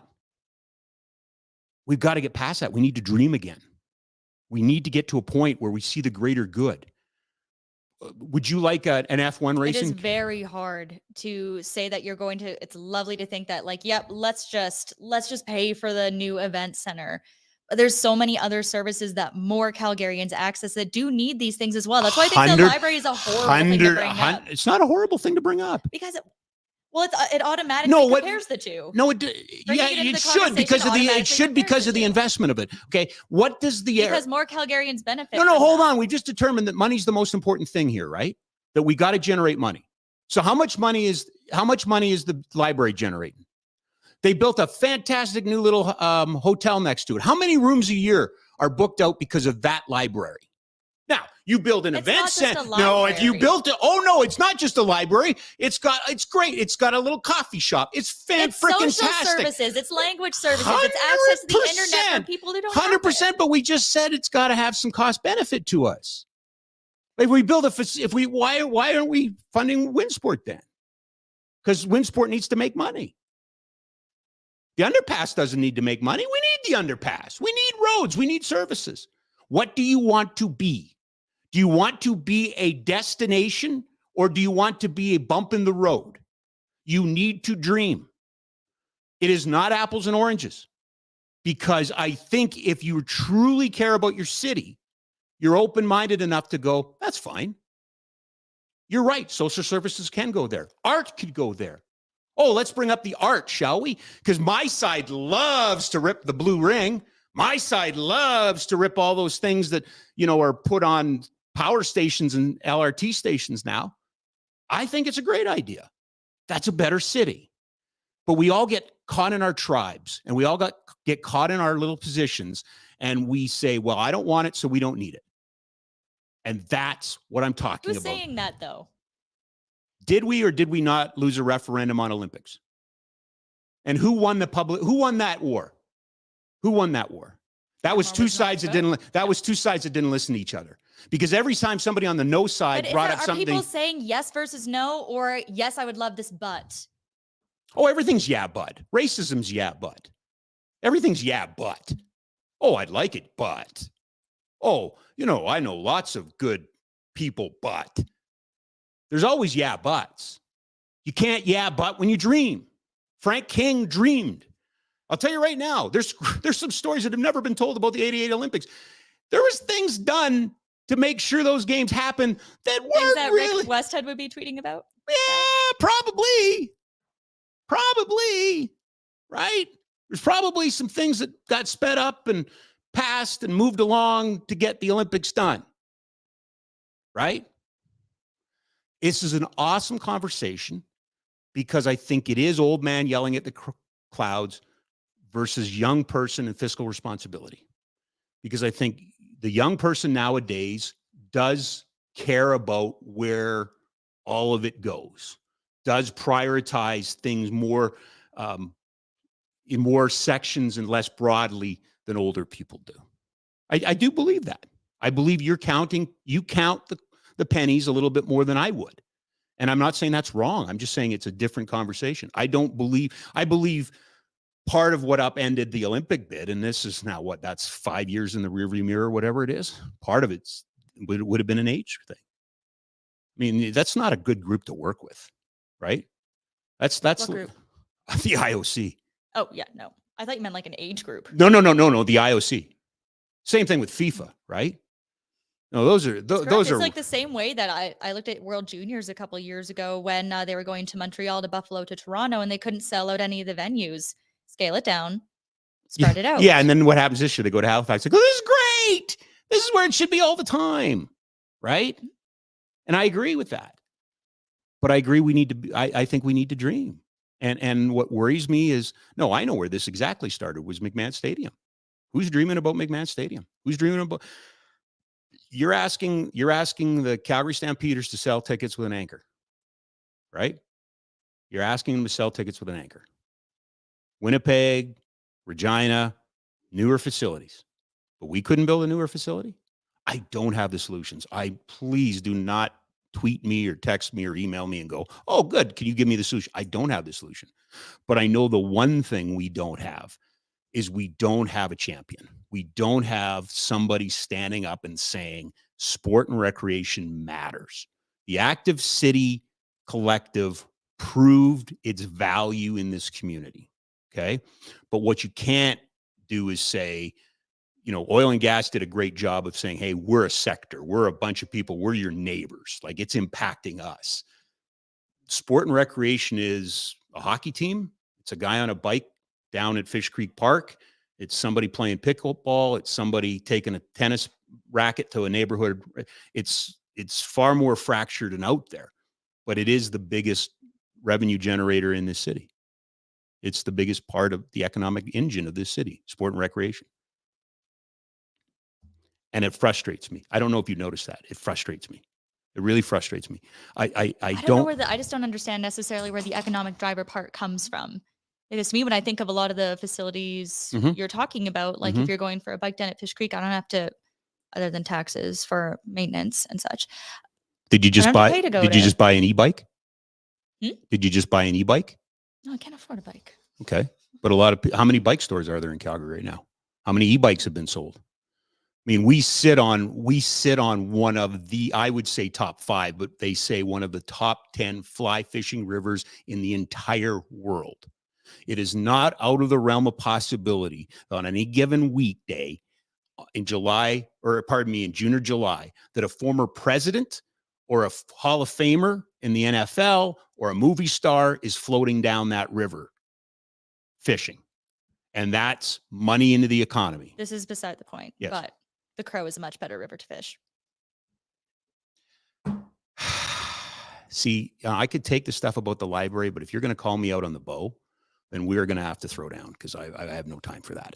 I literally only catch dinks on the bow. I understand. You got to go down to the toilet bowl, like just in the pass. That's the spot. That's the spot right there. Actually, no, don't go there, please. Don't go. Leave it alone. But you see, you've illustrated my point about that. It's impossible to see sport and recreation that way because it is so fractured. So you take into consideration somebody buying an e-bike, that is part of the sports economy, right? If you go in and get your skate sharpened, that's part of the sport and recreation economy. If you're active, if you take your dog to the dog park and you guys chase a Frisbee, that's part of the economy. Tickets to the Flames, the Stampeders, that's part of the economy. The fallout that comes from, Tim Hortons after a hockey game is part of that sport and recreation economy, right? Doesn't fit into nice little silos like other, like finance or tech or oil and gas, right? It's huge. It's spread throughout this city. Yet somehow we don't seem to prioritize it for kids. Do we? Do we, Cami? I'm asking. No, I know the answer to that. So yes, all of this means we should absolutely get a new arena, a new field. We need the crazy part is we don't need one field house. How many field houses do you think we need? I've never even seen a field house in real life, Rob. You've never seen a field house in real life? I'm from a town of 5,000 people. We had a bubble. Our soccer field was so disgusting and torn up. I remember once we were in penalty kicks, our goalie dove the wrong way, but our opponent kicked the ball like kind of flat and it stuck in the mud before it crossed the line. That's home team advantage. If anything. That's home team advantage. I don't know we had a tiny little bubble with a concrete floor that was like maybe a quarter of the size of the one at Hellard Field. You want to know who's We didn't have anything. You want to know who's a driver in the sport and recreation economy? Ski seller snowboard, right? Do they punch out ski boots? I believe they do. SkiSellerSnowboard.com, 76 years, 4 locations, McLeod Trail, by Chinook Center, 17th Avenue Southwest, just off of 14th Street, Bull Ridge Road Northwest, by McDonald's at the bottom of Windsport, and Windsport at the Frank King Day Lodge. Get on down there, spring skiing. It's happening. Have you seen the snow skating? Snow skating. Snow skating. Okay. I want you to go in and ask them. Is this like ski ballet? No. It's That was a completely trip. different. What do you mean it was a trip? When ski ballet Oh, was yeah, in the yeah, yeah. Olympics. Okay. Yeah. I get you. So anyway, my point being, check out Ski Seller Snowboard, SkiSellerSnowboard.com. Coming up in a couple of minutes. Although after this, they may have been listening and turned the car around. Nelson Teroba, the new head coach of the Calgary Surge, again, part of the sport and recreation economy, right? And there's a facility, they're in a hockey rink, converted hockey rink, right? That's another facility that we could use. You're never coming on the show again, are you?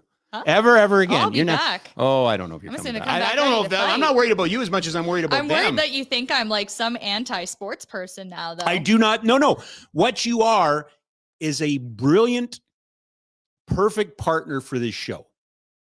Because too many shows go, you're right, Rob. You're right, Rob. You're right. I hate you're right, Rob. I don't want to be right. I'd rather be wrong and somebody prove me wrong on this particular thing. But as I see it right now, here are the things that I think we need to be moving on. And I think we need to be a dreamer. So I have no problem with you pushing back on the library. I have no problem with you saying it's apples and oranges. I understand why you would say that. But for the point that I'm trying to make is we've got to get away from individual and more back to, the group. What's best for the city? It's best for my city to have that damn library. So let's get it. Well, we got it. You know what I mean? It's the most important thing for us is to have that underpass at the airport. Let's get it. We got it. Doesn't matter if Rob Kerr uses it or not. That's not the point. But I do feel like something that would benefit kids and the city and the arts, because again, if we've learned anything with Edmonton's new building is we're getting, although having said that, I believe the number is like the 3rd busiest building right now in North America, but that's because you moved the Wranglers here. But we're still not getting, the same number of concerts and the same quality of concerts, correct? So, again, another place where facility could help us. So anyway, I pretty much get off my soapbox on this one. What do you think? We're good about the concerts, though. I remember Cher went to Saskatoon instead of here. That would have been yes, and then we're arguing over the library, and Cher went to Saskatoon, not here, right? Snap out of it. Okay. By the way, we are live here in the Oodle Noodle studio. Local Love Delicious. Since opening their first store back in 2005, Oodle Noodle has been all flavor and just the right amount of weird. We ready to go, Princey? Pretty quick? Yeah? Awesome. Indeed, an opportunity for us to welcome somebody to our city, which we were just arguing about, which is always a good thing. And I am very proud to note that I am working with the Calgary Surge this year on the community side. But it's a big day when you introduce the guy at the helm. And that's what the Surge did. And he's kind enough to join us in studio. Nelson Teroba is our guest, the new head coach of the Calgary Surge. Nelson, how are you, sir? I'm doing well. I appreciate the opportunity to be here and speak to you guys about the Surge and about a little bit about me. Yeah, a little bit about you. Holy cow! So a Texas kid? Yes, sir. University in Texas? Yes, sir. Your day job during the basketball seasons with a professional team in Texas? Yes, sir. Yet somehow you seem to keep finding yourself back across the 49th parallel. Yeah. What is it about Canada? This is the 3rd stop for you? 3rd stop. Yeah, I was in St. John. I was in St. John for 2 years as head coach, general manager there with Riptide at NBLC. And then a couple years ago, I was part of the bubble for the CEBL. Every time I've come to Canada, the people have been so nice, welcoming. The basketball's at a high level. I'm just fortunate and thankful to be given the opportunity to be the head coach here. How did you find your way to Calgary? How did this all happen? Can you give us a sense of how long a process it was for you?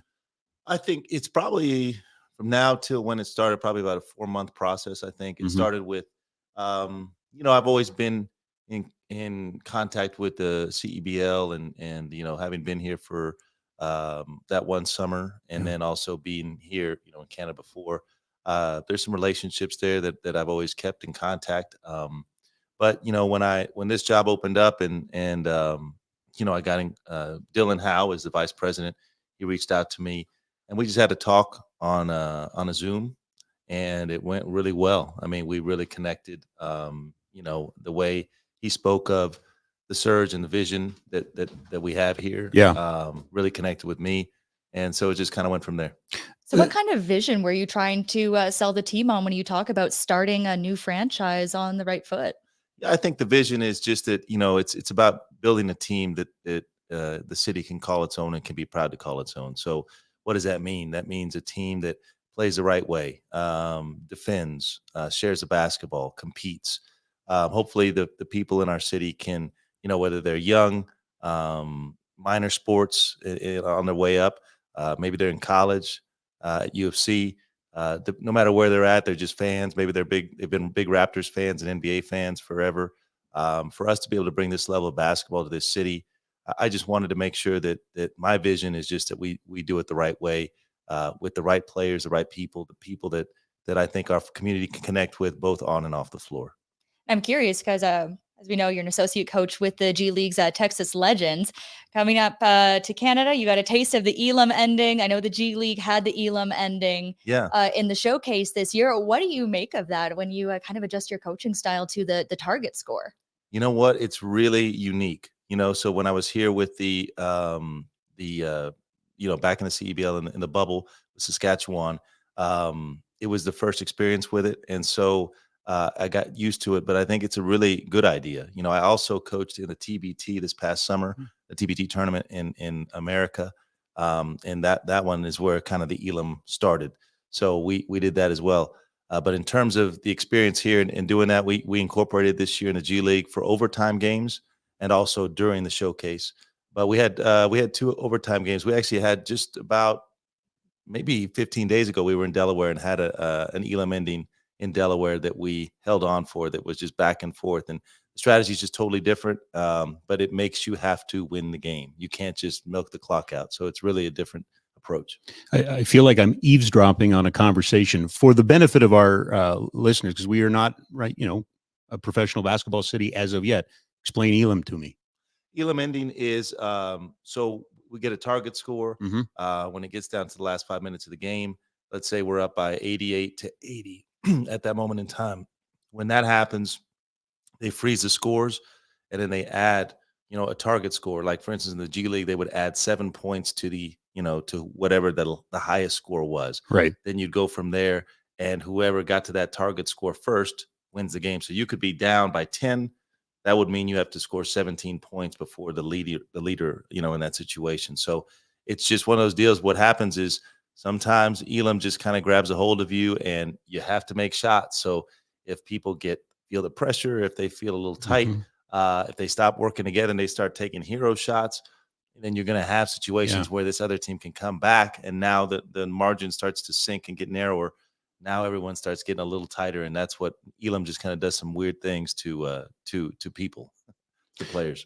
What are you anticipating in terms of your roster? I mean, I know there hasn't been much made of it. I'm sure we're all waiting for the names, but what are the caliber of players that you expect to be coaching this year?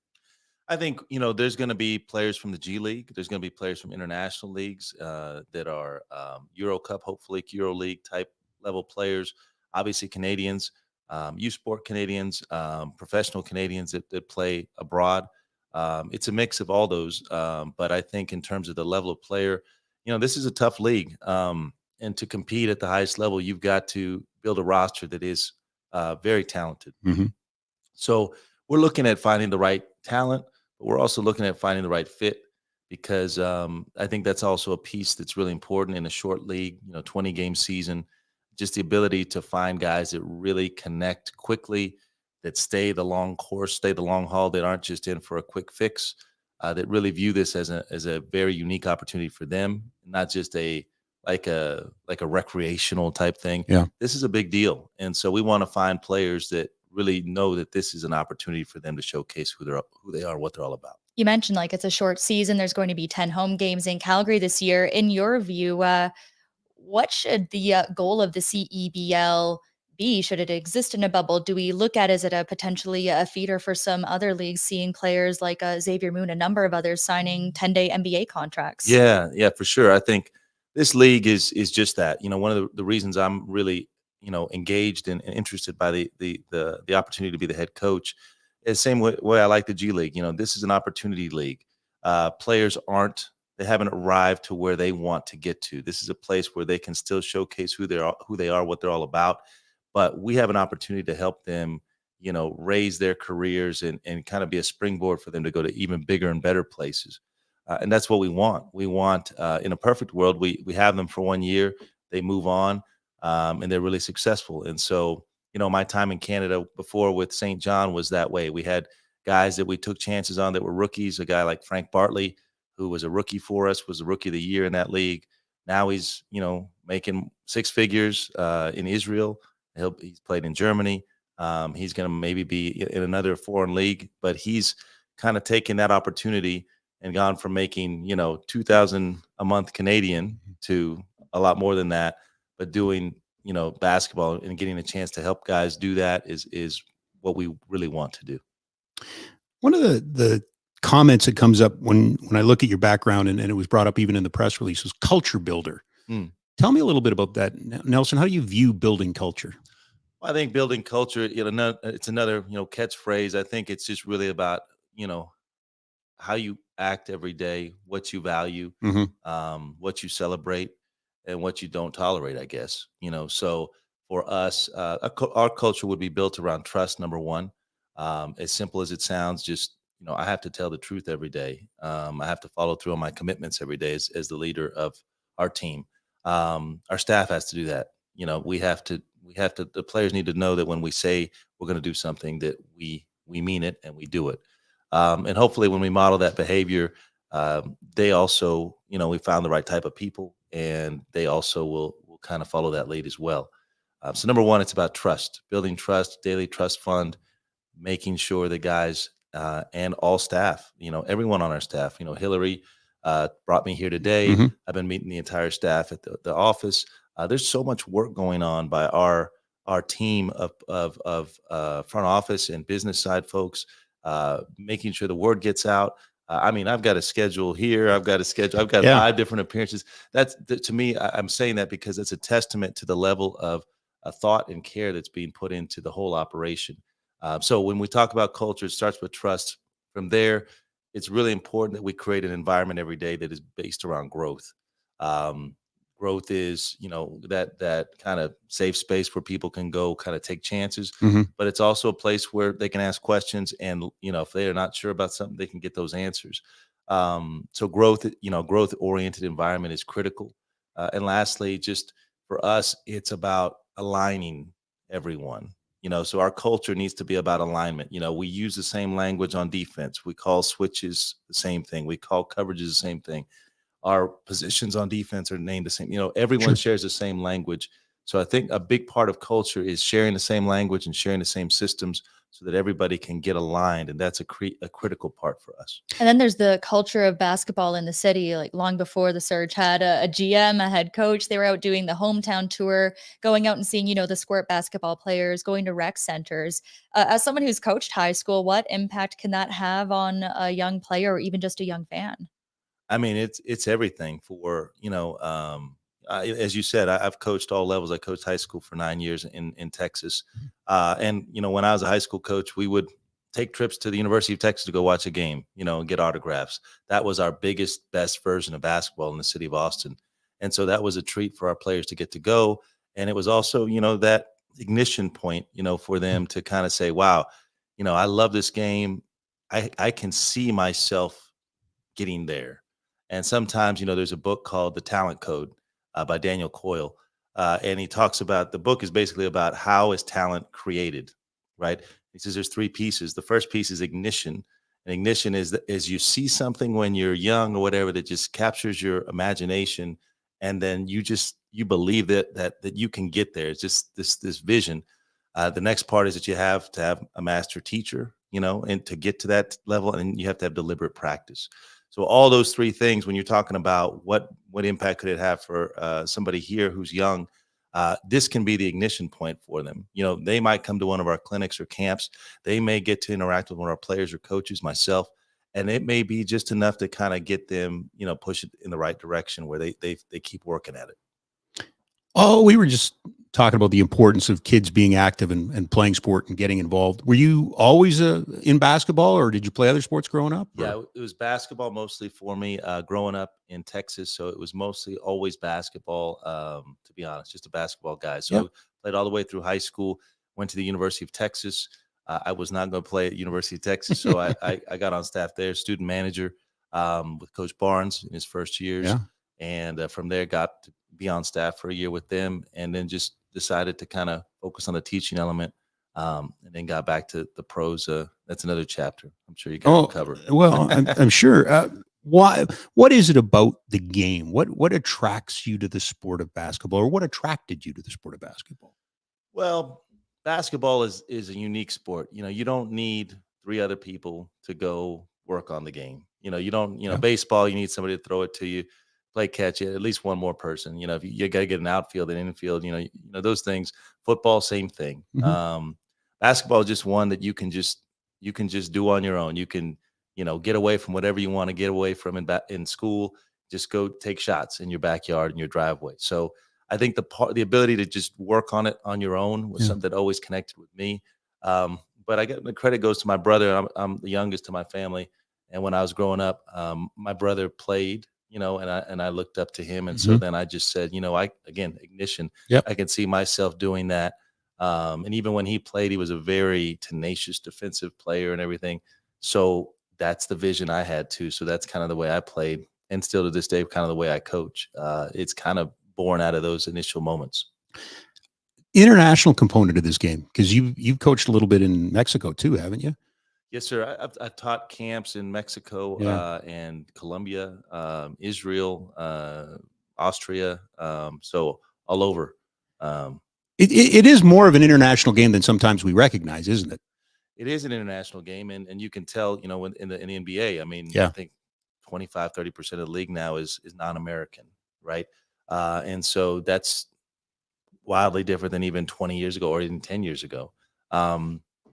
The access of the game to people around the world has, made these possibilities in their head come to life. So those European players, Canadian players, and our league celebrates that. By having 3 Americans, 6 Canadians, and 1 international on our roster on every given night. Right. We are, we're celebrating the game and its international presence by the true nature of our rosters. We saw when Edmonton was here for the BCL Americas. That's right. For a lot of guys, it was their first time in Canada. And this is half a joke question, but a lot of those guys, they show up here and it's like, we need to go get jackets.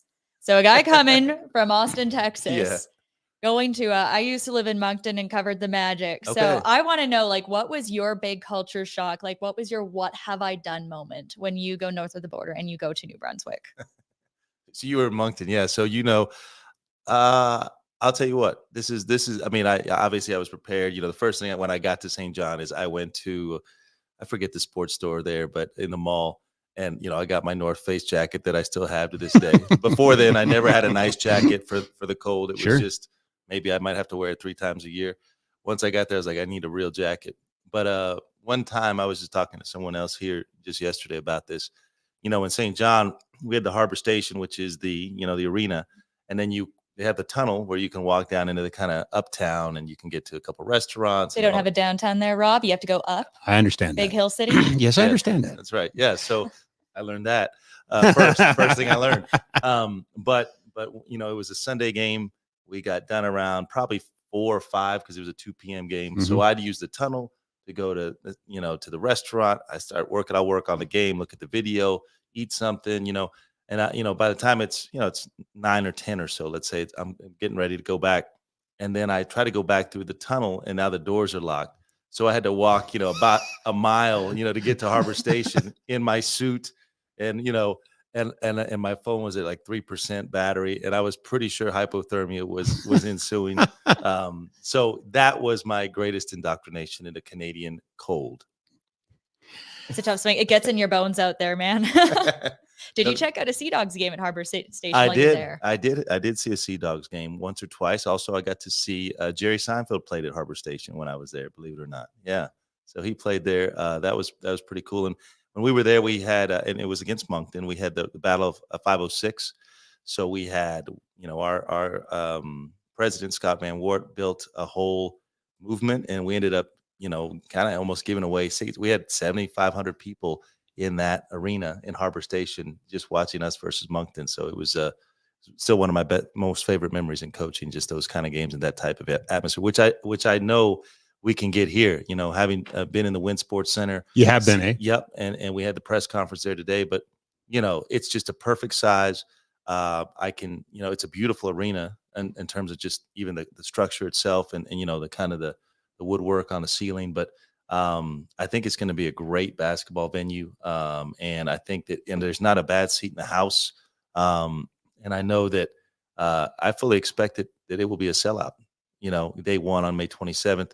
But I think, hopefully we do our job and we keep that excitement going and keep that energy in the building. Because I do think the people of Calgary, from what I can gather, even the short time that I'm here, there's a hunger for it. There's a connection to it, and a credit to Jason and Usman, our owners, for how they've really been strategic and genuine about how they're building relationships with the entire community, not just factions, but all four corners, as they would say. Nelson, you got family? I do have family. All my family's in Austin, Texas. Okay. So brother, sister, mom, dad there. No wife, kids, or anything like that. But as far as my family, they're mostly in Austin. So you're the perfect guy for this kind of lifestyle, right? Depends, sometimes, you have a little bit more time, but I think at the end of the day, it's all about balance, no matter what what your situation is. And so for me, folks will just see me, it's funny. We were just kind of looking around in downtown, but, seeing I don't know what y'all call it, but kind of Riverwalk area. Oh, the bow. Yeah. Yeah. And, but I just like to kind of get out and just, I do love basketball, but we were talking about it yesterday with Hillary, and with Dylan. When the game's over, usually I'll just come home and watch like news or something because I just want to kind of decompress. Sure. But that's my situation.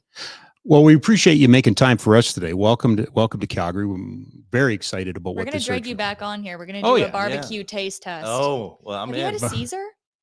I got to be honest. I had a Caesar last night at the Flames game. Oh, you went. Caesars are good. Did you get the dill pickle one? The one with the barbecue, that one. It was outstanding, to be honest with you.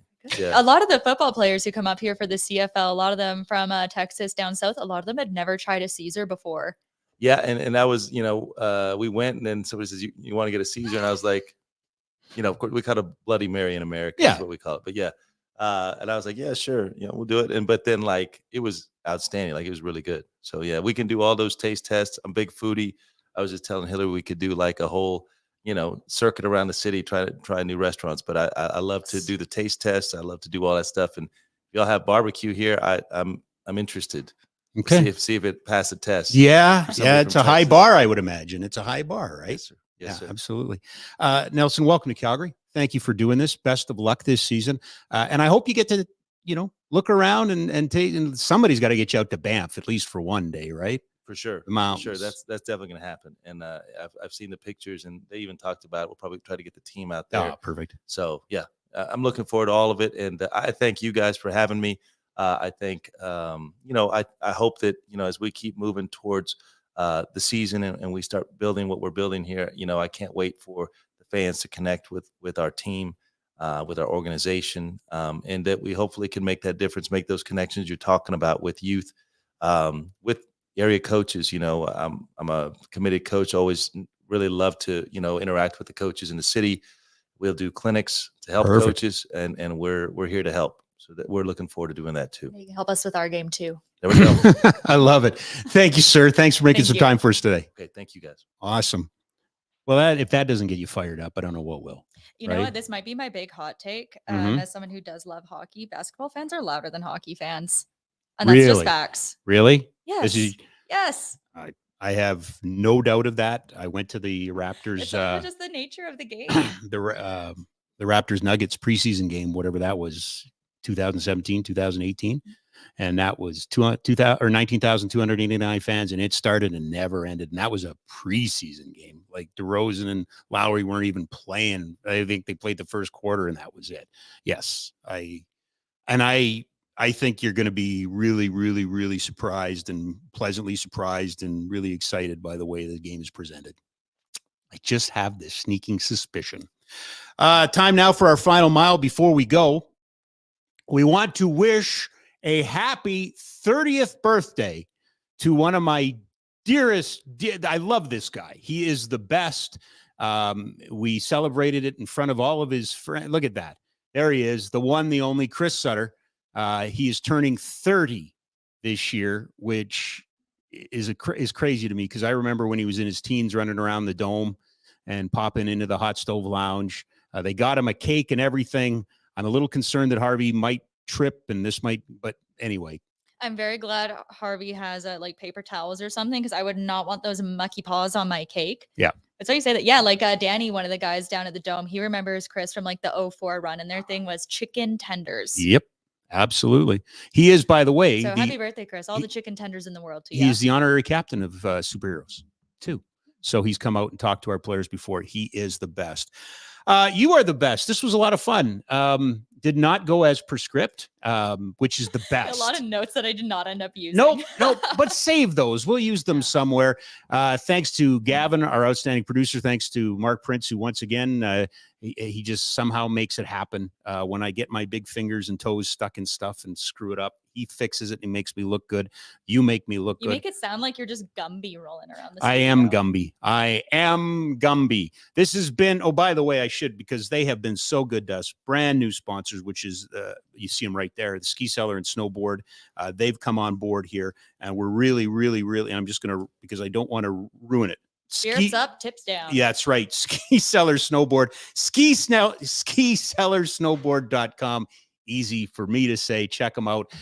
Friday, our big WrestleMania show. Big WrestleMania show. So we got some great guests lined up for that. What? You don't want to be part of that? I do. Okay. Well, you come back Friday. Can we throw someone through a table? We've got tables. I don't know why we wouldn't. How fond are you of this drywall over here? I have no affinity for that drywall whatsoever. And I think, quite honestly, after today's show, I think we should destroy something. Having said that, have a great couple of days. We'll see you on Friday. Thanks, everybody.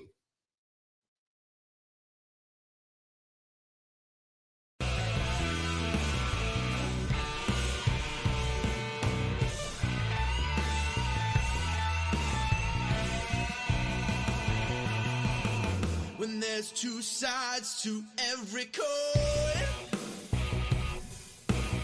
then there's a conversation you can join. But I'm an old dog and there's new tricks,